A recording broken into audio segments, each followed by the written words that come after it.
Actually, maganda yung system ng Canada when it comes to the immigration from before, but some of the people is nakakita ng mga butas na inabuso. Prioritize things and yung time management. You know, dito ngayon sa Costco.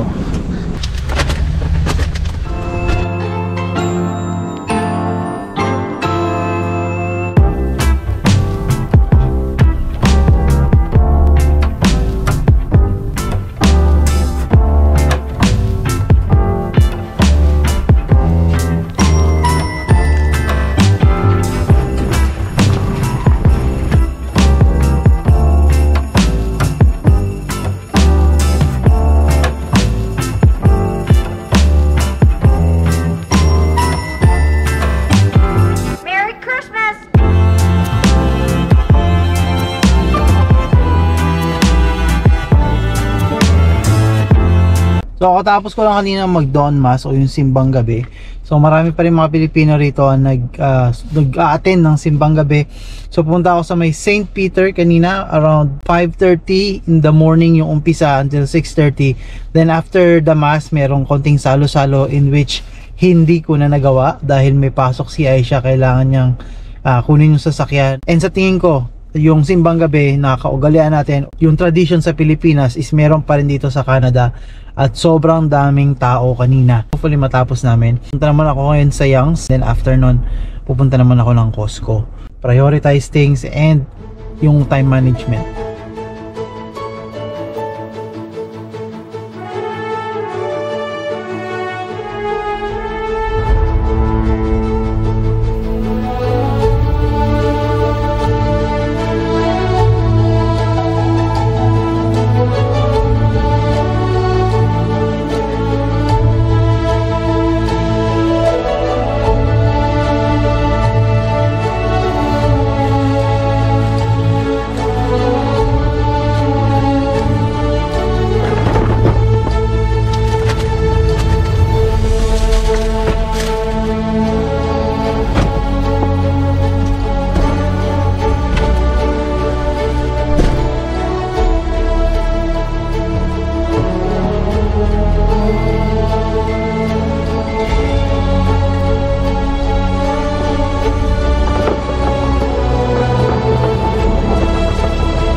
Yan, tapos na naman po ang araw namin dito sa Canada. So, ang sarap lang makita ng resibo na halos wala kang tax. Ang sarap lang magkaroon ng break doon sa mga goods service tax. So, tinanggal nila sa mga items. Kaya from December 14 to February 15, bawas yung tax. So, katulad nitong binili ko sa Costco, ang total price is $157.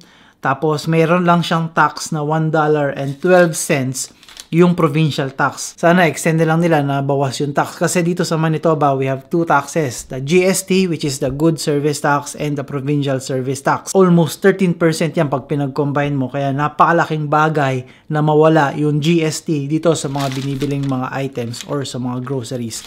Especially this coming season. Singit na natin yung mga comments ninyo from the last video na ang sabi dito is magandang buhay. Sanay tayo sa hirap sa ibang bansa tulad ng Riyadh at Qatar. Siguro sa Canada madali na lang sa akin, hindi katulad sa Middle East. Para sa futures ng family, kakayanin ang hirap. Yes, kakayanin ang hirap.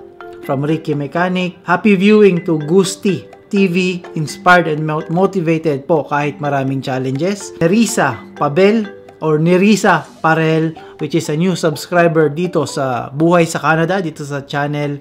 And yan, nandito raw yung anak niya sa Manitoba. Kay Carl na nasa St. John, sabi niya doon is that wala pa rin daw snow sa St. John. Oh, good for you. Dito malamig na. Right now it's -21 outside. Aris Tong, matagal na rin akong follower mo bro. Manangarap kaming mag-Canada before pero iba ang gusto ni Lord. Still enjoy watching your videos or your vlogs. Merry Christmas sa inyo and Merry Christmas din po sa family ni Aris. Maraming salamat sa pagsubaybay. And when it comes to Buhay Canada, we'll just have to make some contents. Especially, sabi ni Aris, nagugustuhan niya yung mga videos or yung mga vlogs. Canada will be more tighter when it comes to immigrants because syempre, actually maganda yung system ng Canada when it comes to the immigration from before, but some of the people nakakita ng mga butas na inabuso, and that's the reason why with the abused system, magiging mas mahigpit na sila ngayon. After ng pandemic, mas naging mahigpit na sila. Ganun din siguro sa immigration, mas naging mahigpit sila. It's because they have reached their certain limits or certain number of people to accommodate or to supply doon sa mga kailangan dito sa Canada. And right now, it's really happening. Again, maraming decision na dapat i-make, pero the most part of those decisions is that gawin mo yung sa ikakabuti ng family. If Canada is not really for you right now, then look for another option. Don't change the goal, but change the plan. If right now Canada is not really working for you, try to look for a better option.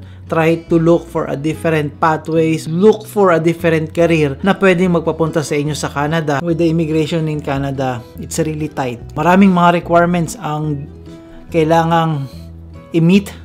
Especially with the point system right now, kailangan i-meet up yung mga yan. So, marami pa ring option. It's about just the timing, the opportunity, and the situation. Hindi naman lahat yan is nakapunta rin dito sa Canada. Some of them are already here. Some of us follow the Buhay Canada content from before, and some of you are already permanent resident or some are already Canadian citizen, but most of the subscribers of this channel nangarap din, pero alam mo yun, hindi lang talaga sumakto yung mga pagkakataon. But ang pinaka-ultimate goal lang naman natin talaga is to really have a good future with the family. If hindi nyo siya makukuha dito sa Canada, there is a good way para sa inyo. Katulad na lang yung sabi ni Aris, nilid sila sa ibang mga paraan. Maybe that somehow when you're processing your papers dito sa Canada, you're learning your lessons na kung ano yung maunang pagkakataon, yun yung sunggaban natin. Yun yung try natin kasi there's really no harm on trying. Pero natututo tayo sa mga lessons na yun, and that lesson will give us an experience to have a better decision in the future, especially when it comes of planning. Wala namang mali dyan. It's all about based on going to be a good experience for everyone. So yan, hanggang dito na lang muna siguro itong video na to. Maraming salamat sa pagsubaybay. At ako ay matutulog muna. Quick nap kasi mamaya ulit magsisimbang gabi ulit. So again, maraming salamat sa pagsubaybay, makitip, makitrip at makitravel dito sa Buhay sa Canada, and we'll see you on to the next one. Peace.